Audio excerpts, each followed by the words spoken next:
Welcome to A&N In Depth. Today we are in Brazil. I wish that you could be here with me, but you cannot. So you're going to have to depend on this podcast to understand what's happening. We are in the middle of the first Adventist Technology Summit. As it will come as no surprise to you, the General Conference is focusing on technology for mission. It will redefine what we do and how we do it. And we're trying to find out exactly what the best way of using technology for mission is. So we called the whole world together, all the technologists, to come together and discuss this. Now, the building that is here, we'll try to bring you some images of the building as well, is IATech. That's the institute, the Adventist Institute of Technology, where a couple of hundred people work to build technology that helps the Adventist Church or supports the Adventist Church in fulfilling its mission. And with me right now in this special episode of A&N In Depth is Jitesh. Yes. Welcome to A&N In Depth, Jitesh. Thank you so much for having me. I really appreciate it. You work at Hope Channel. What exactly do you do there? Yes, so I work at Hope Channel International, and I am in a new position that's never been done before. It's called the Technology Projects Manager. Okay, we'll come to that in a moment. Sure. Hope Channel International is part of the Hope Channel network. Yes. And coordinates the network, in fact. And there are 80 channels around the world. Yes. Tell us more about the network itself. Sure. So a part of the GC mandate, a part of Hope Channel International, like you mentioned, a lot of people don't know, but we're not just one local Hope Channel. We're actually the coordinating entity of all the 80 plus channels that we have. What that means is helping them in their mission. Are we providing them the right tools? Are we providing them the right service? Are we checking in to see what they're doing, how they're growing in their ministry for their people, for their culture, in their languages? So what can we do to provide that? So, And more recently, Hope Channel International has invested a lot of time and effort and resources on building technology that will help the network yes. to do their job more efficiently. Tell us more about that. Sure. So we were trying to find a way for many years. How can we be of support, right? We're so far away. We can constantly fly and go and try to give seminars, but is that really helping? Is that the goal of helping their mission grow and them actually get something going in moving forward into the future? So then we started to do more development and thinking, hey, we can come up with platforms that are actually mission effective, but they need to be designed for mission. There's many platforms out there that you can use that are more geared towards marketing or selling this product or selling this product, and the cost is exponential. So if you're a small channel or even just a small entity or network just trying to grow, you don't have the budget because you can't afford the technologies. Let's be honest, right? That's how it goes. Why not create technology that's for mission? But the mission is based on the needs of each individual network. How can you compare one culture from one side to another culture on the other side and say it's going to work unless you have a conversation and check in with them, build a relationship and say, after gauging all of this information, spending time, whether it be via Zoom or in person, now I know maybe 60 or 70% want this specific need. So why don't we go to our development team who has helped create all of the software that we use and make it into something that will be beneficial to those 60, 70% and move it up on the ladder to make it happen. So that's our strategy of what we've been doing in terms of making sure that we're providing the needs to the network. In the past, there was the philosophy, if we build it, they will come. Like we know what they need, we're just going to build it, it's going to be great, and people will come. That does not work anymore. How do you discover what people need as you develop to help them? Great question. And my easy answer is, which everyone always tries to make it complicated, build relationships. So everyone is like, okay, we need to plan a trip to one of the 82 countries. I said, do you know how many trips it's going to take to go and meet with each one of them? It's a lot of work and resources to do that. There's something during the pandemic that was a blessing, and it's called Zoom. You can have people didn't believe, is it possible to create a relationship through Zoom? Just Zooming with someone. I've practiced it now because I have met with all 82 via Zoom. I've spent hours with them, just me, one-on-one with them, asking normal questions. How are you? How's your family? What's the culture like over there? What's the weather like over there? What are your goals and aspirations? What are the challenges that you have? Just simple questions. No agenda, nothing for me to gain from it but a relationship. From sticking to that model, it builds trust because they come to find out, man, I think I really think he just wants to help. I don't think he wants anything else. I don't think there's money involved. It's actually going to help us if we just keep communicating with one another. So that's how it started. A few weeks ago, Jitesh, we were in South Africa together Yeah. for the leadership convention where all the leaders of all 80 channels come together. And I remember you standing at the door and greeting everybody with a hug as they came in, as they came out. Yes. I think that you have a particular gift for relationships, and that's probably why you find yourself doing what you do. Because if relationships is at the core of it, you do that really, really well. Thank you. Thank you. Hope.Cloud was born. It's a platform that has many other platforms inside it or features that can help. Yes. Tell us about the main ones. Okay. So, and Hope.Cloud, the best way to say, because I remember my job, a part of my job in this position is technology is complicated or it can become very complicated. My job was specifically to come in, not being a technical guy, was to make things simple, easy to understand. So, because if you have a developer trying to talk to the client and trying to talk about a product, wow, it's like different languages. Even for me, it's still different languages. Even I tell them, hey guys, could you just say that in like normal words or spell out these acronyms because I don't know what they mean. I'm just a normal guy, you know? So they break down to, oh, for Jitesh, we need to explain what the breakdown is. That's the normal now. So, which I love because it helps me learn. Yes. With learning that way, then I take the simplified version and then I'm able to communicate that. So for Hope.Cloud, I've come up with a simple way to understand. Well, tell us. One of them is think of Hope.Cloud as a universe, okay? And in the universe, there are worlds, just like we have in our solar system, right? Okay. One of those worlds is we start with Mission Passport, right? That's one of our services that we have. The best way to describe Mission Passport is if you're creating any kind of content, doesn't matter what kind of content is, a podcast, a show, a documentary, some form of content that's coming to an organization, is it reaching the audience that it's meant to reach? Is it designed that way? Is it checking off these boxes? Or is it just some idea somebody from the top gave you and it doesn't have any data or research to back whether it's actually going to make an impact? Which means we're not spending our resources correctly, right?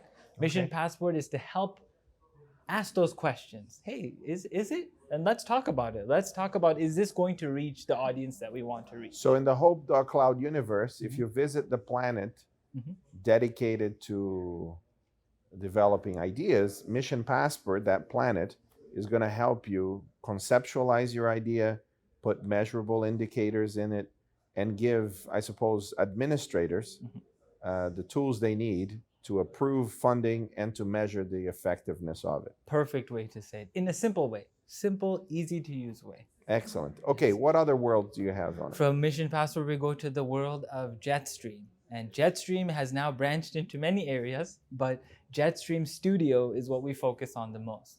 This is our number one request from the network. How can I stream my content? Whatever content it is, how do I stream it? Oh, well, we have Facebook, we have YouTube. We start building all these different platforms, and we have to start making content for each one of these platforms and having one person or multiple people to keep paying attention to all of it. It's a lot of work to do, especially if your whole team is one person or a half a person, meaning a volunteer or part-time. It's difficult to do. It's hard to manage. Why can't we create something that will help them to send out that signal faster? And that's what the whole concept of Jetstream Studio we came up with was, let's create something that allows them to, in less than a minute, no complications, stream on 5 different platforms live at the same time. So you can be on your website, you can be on Facebook, you can be on YouTube, all at the same time through one place. It's a one-stop shop. You don't need to go into YouTube to check if it's working. You don't need to go into Facebook. Once it's sent out of Jetstream, it's connected. So that's Jetstream Studio. Yes. Okay, what else? We also have within the Jetstream world, we have Jetstream stock. So where are we getting stock footage for in order to use in our ministry, right? Stock Sure. footage is very common, videos or pictures. And then, man, I go and look into what it costs. It costs so much money to have this Yeah. stock footage, Yes, it right? does. We don't have the budget for it. So we're just going to avoid it and not use it and be stuck. How about we create something to help with that, where it's one place and we'll take care of the licensing for you. And all you have to do, sign up and you get access to that. And let's take it a step further. Let's incorporate Adventist stock footage, Adventist gear, because let's face it, we're Adventists, right? We're Yes, going to yes, need yes, Adventist footage. That's where Adventist Media Exchange came into play, and they're integrated into Jetstream stock. So it's not just one stock footage area, you're getting multiple in one space, one-stop shop. You don't need to go anywhere else to do it. When I first heard about this, Hope Channel was asking that GC Communication, where I work, that we partner with Hope Channel, and I knew also that Adventist World Radio was partnering to provide to their studio managers and producers the opportunity to have top quality stock, and it's not cheap. Nope. But we jumped at the chance, and this is a phenomenal way of collaborating to allow the creatives around the world to create great content. Absolutely. Using and we are practicing, Sam, synergy, right? That's right. You're using this word constantly. Where's the proof of this synergy? This is one of them. This is it right here. Yeah. We are so thankful you were able to just jump on. You didn't even hesitate. What do you need? That's right. Let's make this happen. We're all on the same team. Let's work together. It was a very quick conversation. Wonderful, amazing conversation. Quick.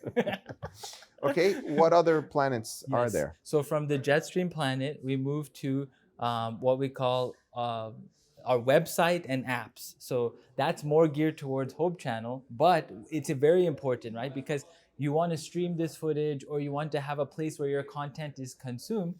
I don't have a website. You'd be surprised. You'd think, oh, everybody has websites. It's easy to get a website. It's actually more difficult. Just getting a website is half the battle, maybe not even half, 20%. Having someone to run it, customize it, Sure. make it easy to understand, be able to have the content, make it appealing. It's a lot of work to do, especially if you don't have knowledge or the resources for it. What we came up with is our own website template that you say, hey, I need a website.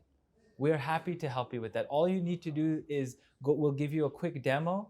You join the website and we'll change it to fix everything for you, for your area, and all the templates and everything is built out. You can even change the front-facing portion of it, which you don't have to get into the back end and no coding and all this, just simple stuff. And events coming up, you can move that event to the top of your page so that people know, hey, this is what's coming up. You don't need to go and talk to a developer to do that. So the website is easy for them to adopt, no issues in making it look beautiful and for their culture, Sure. right? The other one is the app, same exact format. Apps design is already there. You just say you need it and you have an app with all the right templates, all the right branding, and it has your name on it and has all your content on it. You can upload that to whatever platform you want. Anyone you want, yes. That's really cool. I didn't know about the web and app thing. Yes. Nice.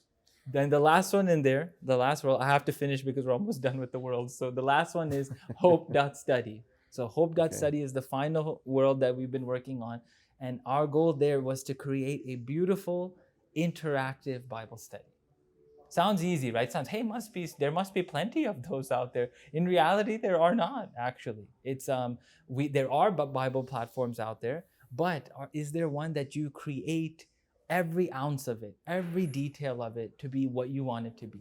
Like every ounce means you can get your graphic designer and they would have the best experience on there because Yes. they get to use all of their skills in creating a very beautiful, interactive, it feels like you're talking to somebody platform.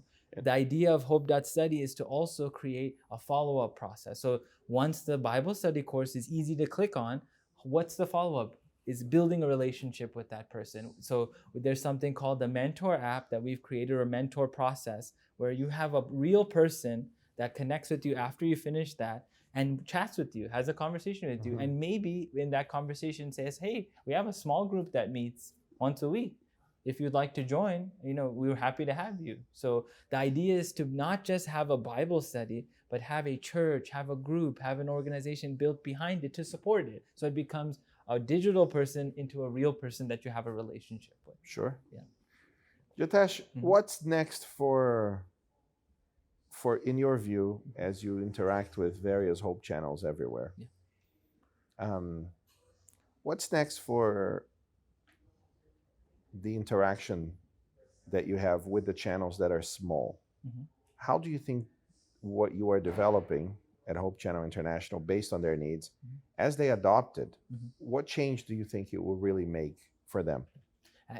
Great question, Sam. And in fact, I wish I could just show you all the success stories of these small channels. I have all of them, where just adopting one. One of them is Malawi, Hope Channel Malawi. Small country and small team. And they are a brilliant team, just great level, but the technology was limiting them, with their resources that they have there. I was able to give them a Jetstream demo, which was the streaming platform services and media library where they can store their content as well. Once I trained them and used them, right, they got a demo, they started using it. The first email we got back for them was, Jitesh, Jetstream Studio has changed our lives. We can never be the same again. And It's all because of Jetstream Studio. So whatever limitations they had, they were able to do. They even helped us to create new ways of using it because they wanted to use it in very creative ways, like, Jitesh, we want to go live through the studio from on site, but I don't know how you do that. I'm not the tech side of it. I understood the problem, talked to our development team. Because we have that ability to do that, we developed the process for them to be on site and be able to relay that to the studio and then relay that on their satellite. So it was a new feature we came up with because of their need. They were just communicating and made it happen. So for them, once that happened, they said, we can do anything now. We don't feel limited at all by mission. We actually feel hopeful that we can do more and more as we move forward. Fantastic. Jitesh, thank you very much for joining us at ANN In Depth. Thank you, Sam, for having me. And thank you for listening so far or watching this on YouTube. We are everywhere that podcasts are distributed. And if you're watching this on YouTube, then you can also comment under this video with whatever question you want to ask Jitesh. He will be there answering those questions as well. And if you have any thoughts of how to improve whatever it is that they're doing, I'm sure Jitesh will be all ears along with his team. Again, thank you for watching, and I hope to see you, or you will see me, however that works, next week.